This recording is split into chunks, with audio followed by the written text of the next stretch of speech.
Hey everybody, Ryan Madora here, and what is my favorite blues record? This is a tough question because I grew up playing blues.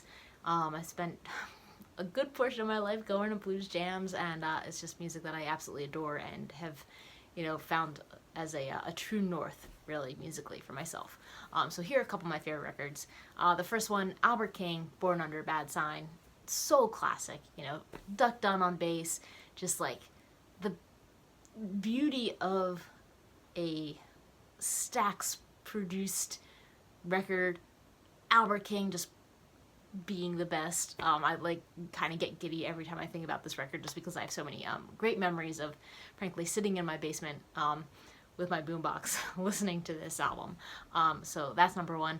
Number two, I'm gonna go with the Paul Butterfield Blues Band, like the self-titled record. I think that I kind of got infatuated with this record because for a long time my favorite blues record was the soundtrack to Blues Brothers 2000, and the opening song is Born in Chicago, and that's a Paul Butterfield song. So I went and found the Paul Butterfield record and listened to that, and it's just like so awesome electric Chicago style blues.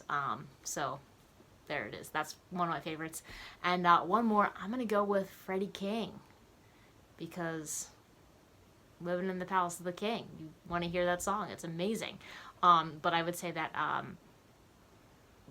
any Freddie King record really is one of my favorites. I would go with kind of like a best of kind of thing just because there are songs you want to hear. You want to hear Tore Down. You want to hear Key to the Highway. You want to hear Palace of the King, all that stuff. So that, and then frankly any B.B. King record is phenomenal. I can't say it. Like, I can't really come up with a perfect answer to this question. But those are three that I kind of like go to. And then when I'm feeling extra funky, I'll go and listen to some Albert Collins. So I'd say really when it comes to blues records, you can go and listen to a record. These days we can get compilations and best ofs and really whatever it is to learn about a player and the way they approach music and how they have evolved over time is great, which is why kind of best ofs and compilations are awesome as well. So I hope that gives you some fun listening adventures, and enjoy. Go play some blues. Bye. Hello, wonderful people. I'm coming to you again from the studio. We just finished recording the next track for this German project.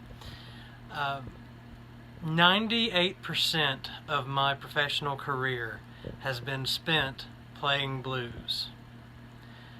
I could go for hours and days on the albums and the artists that I just love, but specifically this question being favorite blues album. I can go to do gigs and play 1/5 and be in the background with big fat low whole notes and not be bored about it. But the one blues album that I go back to again and again, that in this regard, if I could only have one on a deserted island or something, would be Jeff Healey's Cover to Cover. And many people would argue that that's not even a blues album, but Jeff Healey and Stevie Ray Vaughan opened the door for me to learn about blues, and that's what was my gateway into this world. So if I had to give my favorite blues album, it would be Jeff Healey's Cover to Cover. But like I said, anybody that wants to talk about blues of any decade or any subgenre, write me a private message. Come find me on Facebook. We can have a long talk about it. But I wanted to keep my answer reasonably brief for this. Thank you, Mr. Dale. And I always look forward. There may be someone on this video who has a favorite blues album that I've never heard. So I look forward to that. And everyone, please stay healthy and safe. And I will see you again this time next week. How's it going? Luis Espaillat here, reporting to you from a wintry Nashville, Tennessee. I don't know if you can see out the window there, but we've been pretty much socked in this whole week with snow and ice, so hope everybody's out there staying safe and warm. The question this week is, what is my favorite blues album? For me, the blues was always on a per song thing. I never really latched onto one particular album, with a few exceptions, but not really. Like a lot of people, I didn't grow up listening to the blues. I grew up in a Hispanic household, so it wasn't really played that much around the house. But the way I was introduced to the blues was usually through other mediums like movies, TV, and sorts, and other artists from different genres covering blues songs. The one in particular song for me was Come On, the old Earl King song, but it was the Jimi Hendrix version on his Electric Ladyland album. That song was like the gateway drug for me when I was a kid, because that energy, I really dug what it was, and when somebody told me, oh, that's a cover from a blues album, or sorry, a blues artist, I started to look into it deeper. And through there, I got introduced to the blues and started looking into some of the classic blues artists. The Jeff Healey Band was a more modern record that I got turned on to because of the song Confidence Man. I saw their video on MTV and was really blown away, not only by Jeff's talent as a vocalist and as a guitar player, but really the energy of that song. And I know the song Angel Eyes was also on that album. That was a huge hit for them. But it was really Confidence Man, the lead-off track, and that MTV video that turned me on to that album and to looking further into what the blues is all about, really. But for me, the one album that really solidified it as far as the blues goes, and this might sound a little sacrilegious from a traditionalist standpoint, but that's A Briefcase Full of Blues by the Blues Brothers. And the reason being is that all those songs on there are by some of the classic artists from R&B and the blues, and that really was looking into it. Otis Redding, Sam and Dave, what have you not, looking into some of these other artists and their other work. But not only that, the players that were assembled for that album by Paul Schaefer were the who's who of blues musicians. Steve Cropper, Steve Jordan was on there, which is phenomenal. But for me as a bass player, Donald Duck Dunn, I really dug what he was playing, and his tone was, just off the charts for me. I had to look into getting that tone. I wanted that tone, and people says, well, first what you have to do is get flat wound strings. And I'm like, what's that? So that's how I discovered flat wound strings.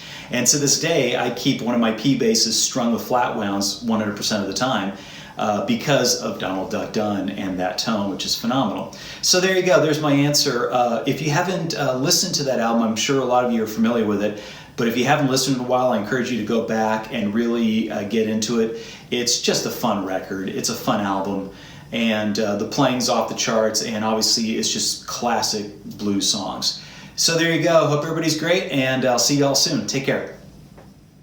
Hey, welcome to the latest edition of Where in the World is Roy Vogt, or Where in the World is Carmen Sandiego. I am actually in one of the meeting rooms at Belmont, so I can kind of get a little cheesy and take off my mask for a second. So, because I'm the only person in the room, and it's a Saturday, and our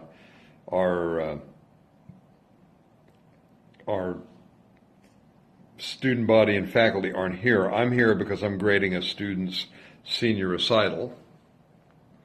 So, boy, favorite blues albums. That's a rough one because I have a lot of them. I'm just going to start from chronology. The very first one that really got me was the album by Mike Bloomfield and Al Cooper called The Live Adventures of Mike Bloomfield and Al Cooper, with John Kahn on bass, Skip Prokop on drums. Great blues playing. Obviously, Mike Bloomfield is a great blues guitar player. He played with the Paul Butterfield Blues Band and kind of cut his own path before his life was tragically cut short. Then some of the other ones that are in there there's a Freddie King album called Getting Ready that he cut in Memphis with Booker T and the MGs, Duck Dunn playing bass. And that is some of the funkiest bass playing on any, just vintage Duck Dunn, man, just funky and powerful. So that's in there. Probably the Allman Brothers Live at Fillmore East, just a classic blues rock record. I got a chance to play with Dickie Betts for about a year and learned how to play all that stuff as well as I could firsthand. And then a couple of guys that are kind of on the cutting edge. Robin Ford, the album Talk to Your Daughter with my buddy Roscoe Beck on 6-string bass. That was a groundbreaking record, great band, kind of skirting between kind of sophisticated West Coast fusion and also blues, and just a stellar album. And then a lesser known band, great guitar player from the Austin area. I think he's in Atlanta now, Chris Duarte. And he had a great band called Tailspin Headwhack was one of the albums that I really, really enjoyed. And his bass player is a guy named John Jordan, and he was one of the few guys I saw besides Roscoe playing a multi-string bass out there in the blues world. He actually played a Conklin 7, still does, I think. So there's my guys. One more. Probably the Mag Daddy of all. B.B. King's Completely Well with the great Jerry Jamot on bass. If you ever want to know about feel and how to play just the right amount of notes, and even if there are a lot of notes, Completely Well, B.B. King with the great Jerry Jamot on bass. That's it. I got the blues because of COVID and the winter weather, but it's getting ready to turn around. We're going to get some nice warm weather in Tennessee. So I'll see you guys soon. Stay safe out there. Hey everybody, this is Mark Corradetti. I'm coming to you actually from the beach today, Siesta Key, Florida, near my home. And I kind of forgot about the video, but I want to do it anyway. You know, one of the things that Dale asked us was, what's one of your favorite blues albums? Well, you know, one of my earliest recollections was hearing Etta James sing last, and my mother was really into Jazz Chocolates. I couldn't name the records, you know, I don't know.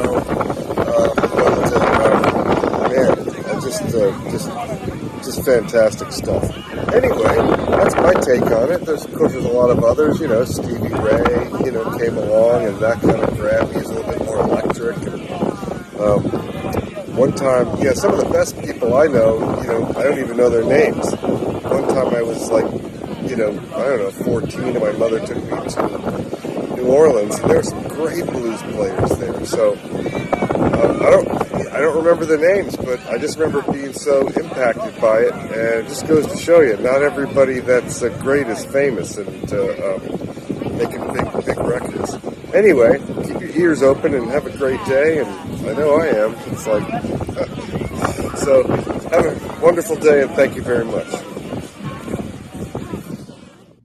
You know, it's very common to ask musicians what their favorite album is, what's their top 5 albums, things like that. And it's an intriguing question. It's hard to answer because it can be based on a mood or anything like, you know, how I'm feeling at the time, or maybe I discovered a new band and so it's obviously fresh in my mind. But with this question, even though, you know, I really have a deep appreciation for all subgenres of the blues, I have to tell you, my favorite blues album is Robin Ford's Talk to Your Daughter.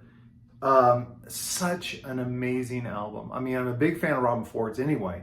This is my introduction to Roscoe Beck, the bass player, and his lines are perfect. He's a perfect bass player. And also, Vinnie Colaiuta on drums, get out of here. I mean, that band melts. So you got great songs. The title track, Talk to Your Daughter, is amazing. Help the Poor, but one of the tracks there is an instrumental called Revelation, which just, man, always puts me in a good mood. So if you're looking for something new, it's more of a modern electric, even though it's, you know, an older album. It's more like in the genre of modern electric blues, but it's absolutely amazing. Also, if you're into transcribing, you want to develop your ear, get this album. Don't just transcribe Roscoe's amazing bass lines. Transcribe Robin Ford's solos. They're tasty, they're unique, and anyway, it's just a great album. So I wholeheartedly, 10 out of 10, suggest that you check out Robben Ford's Talk to Your Daughter. Amazing, amazing albums. I listen to it all the time. It's just such a great track. Let us know what your favorite blues album is. And if you can't narrow it down to one, throw a couple in there. Throw it in the comments, and we can all kind of learn from each other what are some great blues albums out there. All right. Hey, thanks, guys, and we'll see you next week.